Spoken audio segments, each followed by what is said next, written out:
Picture a massive, deafening highway overpass. You know the kind, right? Oh, yeah. A total concrete dead zone. Exactly. Covered in decades of industrial grit, heavy shadows, and just the constant roar of semi-trucks overhead. It's basically a place designed entirely for cars to bypass, Yeah. completely hostile to human existence. Right. Now imagine a circus acrobat using that exact same dark, polluted space as the launching pad for a $150 million economic empire. I mean, it sounds like a surrealist painting, doesn't it? It really does. But today, we are taking a deep dive into a city that is attempting to do exactly that. And it is a very real, very tangible urban development strategy happening right now. We are looking at a fundamental rewrite of how a city deals with its most fractured spaces. So we're focusing on Montreal's East End, specifically the Saint-Michel sector. The mission today is to explore this massive, ambitious urban transformation happening there. Yeah, we're looking at how a city is taking those very industrial wastelands and attempting to turn them into a world-class cultural utopia.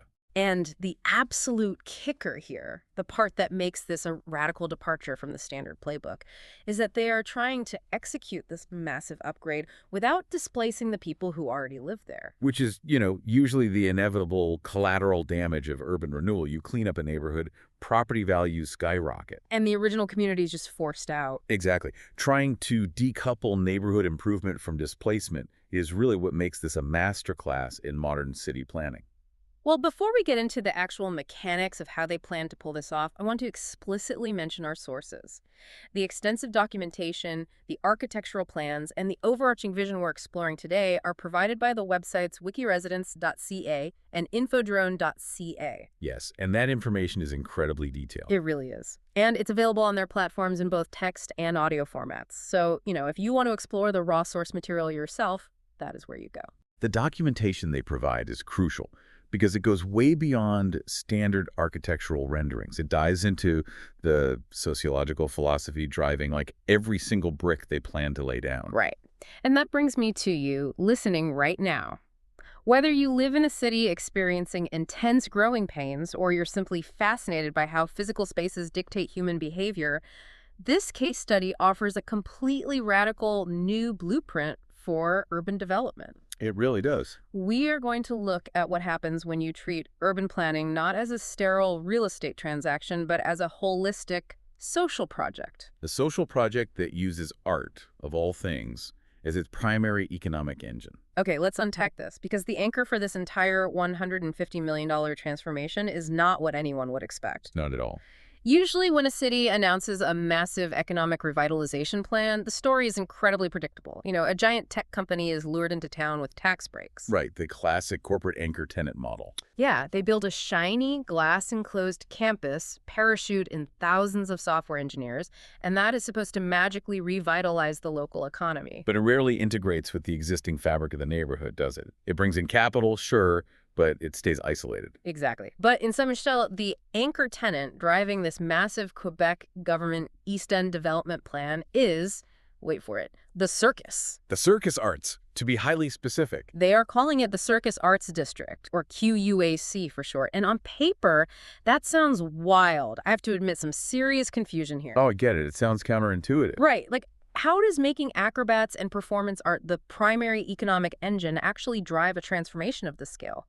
The sources state they are projecting a jump from their current 350,000 annual visitors to 1.2 million visitors by the end of the decade. That's a massive leap. It's huge. And they're estimating the creation of 600 to 800 direct and indirect jobs. I mean, how does a big tent and some trapeze artists generate that level of economic gravity? If we connect this to the bigger picture, you have to look at who is actually sitting at the table designing this. Okay, who's at the table? Well, the founding partners of this initiative are not your standard real estate tycoons looking to flip empty lots. You have TENU, which is already a major environmental and cultural hub in the area. Right. You have the National Circus School. Okay. You have Cirque du Soleil, which obviously brings a massive global footprint. And you have PME MTL Centre-Est, an organization specifically dedicated to supporting local businesses. Wow. So it is an alliance between high-level international art, local government, and economic development boards. Exactly. And what this brain trust understands is that in the modern economy, culture isn't just decoration. It's not just an afterthought. Right. It isn't just a nice mural you commission for the side of a coffee shop after a neighborhood is already gentrified. For Yeah. QUAC, art is an active structural economic engine. They aren't just building a single theater to host shows. What are they building then? They are creating a vertically integrated ecosystem. Walk me through what that ecosystem actually looks like on the ground. Well, think about the entire life cycle of a performance. You have the National Circus School training the next generation of global artists right there in the neighborhood. Okay, so education is step one. Yes. Then you have the creation studios where those artists conceptualize and build entirely new shows. Right. Then you have the global headquarters managing the international tours, the logistics, the marketing, and finally you have the venues where they actually debut and perform these shows for the public. Oh, wow, I see. Yeah, it's an entire supply chain. But instead of manufacturing cars or writing software, they are manufacturing culture. When you lay it out like that, it makes sense how you get to 800 jobs. It's not just performers, it's riggers, lighting technicians, set designers, logistics managers. And marketing teams, exactly. Yeah. And that vertical integration is what creates the gravity required to pull in 1.2 million visitors. That's fascinating. There's actually a quote from Charles Mathieu Brunel, the general manager of QAC, that our sources highlighted. It perfectly encapsulates this mindset. What did he say? He said, "The Circus Arts District is much more than an urban planning project.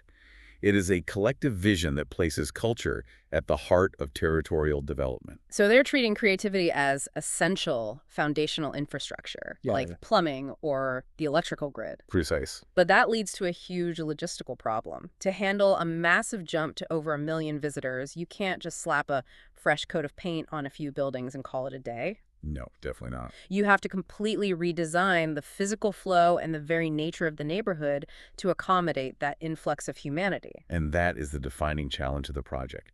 They're treating the entire Saint-Michel sector as an urban laboratory. An urban laboratory. Yeah. The blueprint maps out a series of complementary pillars. 6 of them actually meant to fundamentally rethink the physical space of the neighborhood, healing the scars left by decades of heavy industry. Here's where it gets really interesting to me. Let's go back to that image we started with. The dark, residual spaces under the Metropolitan Expressway. Right, a classic urban eyesore. Exactly. In the blueprint, they call this intervention Galerie LA40.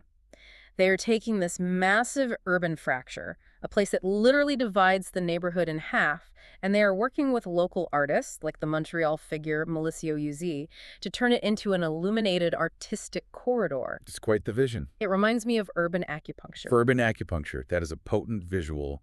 Break down how you see that working in this context. Well, in traditional acupuncture, you find the most congested, blocked up point in the body's anatomy, the place where energy and blood flow are stagnant, and you apply a very specific targeted pressure. Right, you insert the needle to release the tension. Yeah, to get things flowing again. That is exactly what Galerie LA40 feels like. They found the most fractured dividing point in the city's anatomy, which is this heavy, intimidating concrete highway, and they are applying the pressure of art, light, and pedestrian access. They're trying to turn a place of division into a place of connection. Exactly. That analogy holds up perfectly when you look at the psychology of urban enclaves. I mean, when a neighborhood like Saint-Michel is cut off by highways or surrounded by industrial zones, it fundamentally changes how the residents feel about their own home. It breeds isolation. It really does.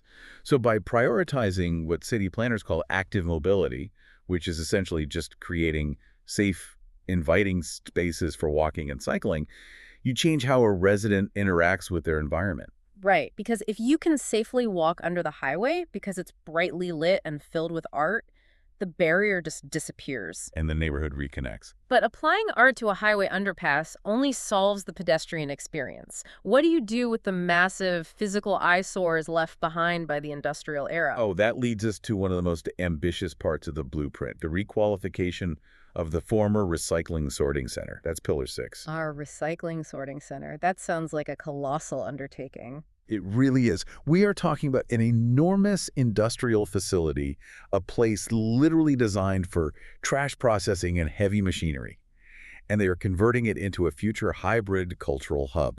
The sources mention creation and diffusion spaces. Just to translate the urban planning jargon for a second, diffusion spaces basically mean the stages and public venues where the art is actually performed and shared with the audience, right? Correct.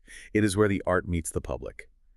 Taking an industrial sorting center and turning it into a space for creation and public performance is just a brilliant piece of upcycling. It kind of makes sense, though. It does. The scale of those old industrial buildings, the Yeah. massive floor plans, the incredibly high ceilings needed for heavy machinery actually translates perfectly to the needs of circus arts. Oh, because they need massive rigging for aerial acrobatics and large-scale sets. Exactly. So they are taking the city's discarded infrastructure and turning it into the exact customized space their new anchor tenant needs. And this feeds directly into their plans for the surrounding streets.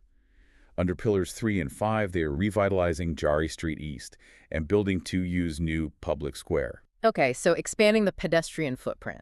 Right. They are taking an artery that was historically dominated by heavy industrial traffic and redesigning it to be a major citizen agora, a central, pedestrian-friendly gathering place that connects the commercial street directly to the cultural hubs. It's an incredible amount of heavy construction. How do you sequence a transformation that massive? I mean, you can't just shut down an entire sector of a major city for a decade. No, you can't. The timeline is very deliberate, acting as a phased rollout to ease the neighborhood into the changes. So what's the first step? Phase 1 is happening between 2024 and 2026. It's heavily focused on that urban acupuncture you mentioned, inaugurating Galerie LA 40, and implementing a massive greening initiative across the immediate public spaces. I want to pause on the greening because the environmental impact here is huge. The blueprint specifically targets a reduction of urban heat islands. Yes, that's crucial detail. For you listening, if you've ever stood on a massive expanse of cracked asphalt in a major city in the middle of August, you have felt an urban heat island. Oh, it's brutal. The concrete absorbs the sun and literally bakes the neighborhood, raising the temperature significantly compared to areas with trees and parks. So they are starting by planting trees and cooling the area down. It's a climate defense strategy implemented before they even lay a brick for the new theaters, which improves the quality of life for the current residents immediately. That makes a lot of sense. So what comes after that? Then comes Phase 2, from 2026 to 2028. This tackles the heavier infrastructure work on Jarry Street East and the development of the large 2OU public square. And the final phase. Phase 3, stretching from 2028 into the 2030s, is when they plan to deliver that massive requalified sorting center. Okay, I need to push back hard here because everything we are talking about sounds utopian. I can hear the inevitable but coming. But Teak, whenever a city announces these kinds of massive neighborhood beautifying investments, the immediate, completely justified fear is gentrification. We see it in every major city on Earth. It is the great paradox of urban renewal. Right. A neglected neighborhood gets artsy, it gets green, crime drops, the streets get walkable, and suddenly the rent triples.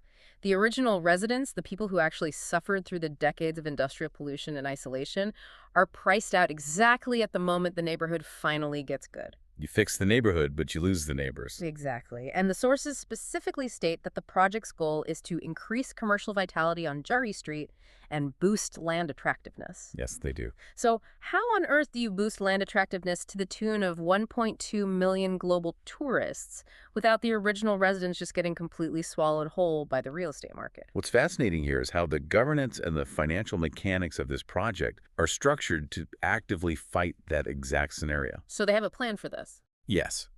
They are not crossing their fingers and hoping the free market behaves ethically. They are building anti-gentrification mechanisms directly into the blueprint of the development. How does that actually work in practice? Well, it starts with who holds the keys. The primary developer of this massive 9-figure project is not a for-profit real estate conglomerate looking to maximize shareholder returns. Who is it then? The primary developer is the QUAC nonprofit organization. Wait, a nonprofit is the lead developer on a $150 million urban overhaul. Yes. They are acting as the developer, working in extremely close concert with the local government, the Villeray Saint-Michel Park Extension Borough, and the Société de Développement Angus. Okay, I recognize that last group. Yeah, they're critical because they bring deep expertise in community-focused requalification. That makes sense. Also, because the primary driver is a nonprofit, working with community-focused financial partners, like the Caisse d'Économie Solidaire Desjardins, their metrics for success are fundamentally different than a private developer. They aren't mandated to squeeze every last dime out of the commercial leases. Okay, that drastically changes the math, sure, but a nonprofit still operates within a capitalist real estate market.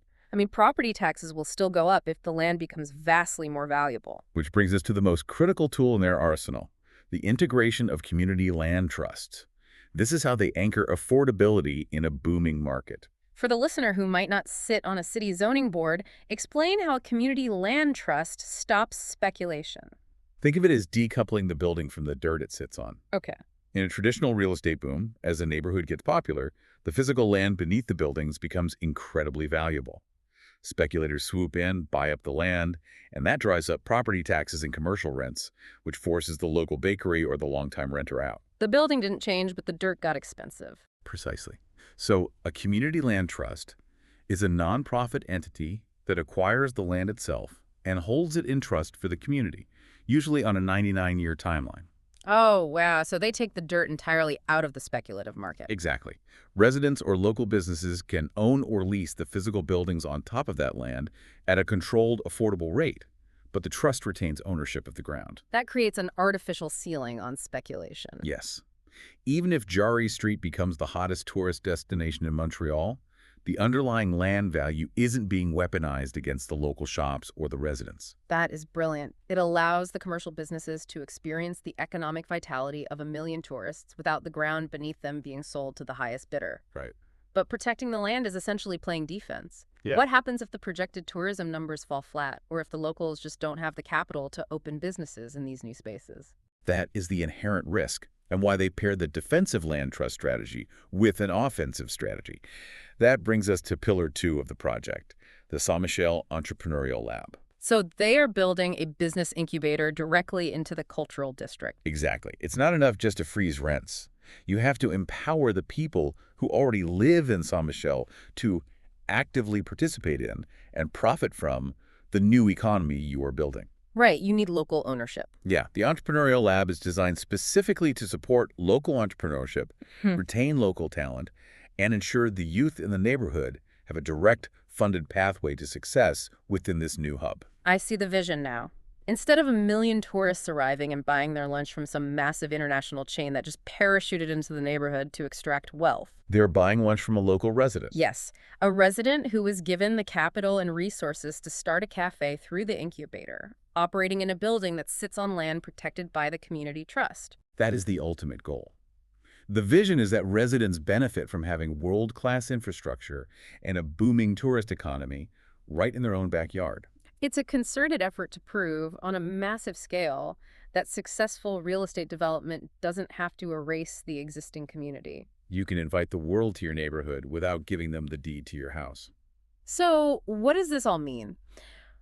When you zoom out and look at all these incredibly complex pieces working together, the vertically integrated Circus Arts engine, the urban acupuncture lighting up the highways, the massive greening to fight climate change, and the community land trusts anchoring it all down QUAC, is really providing a masterclass in modern city building. It truly is. They're showing us that urban planning doesn't have to be a zero-sum game between economic growth and community preservation.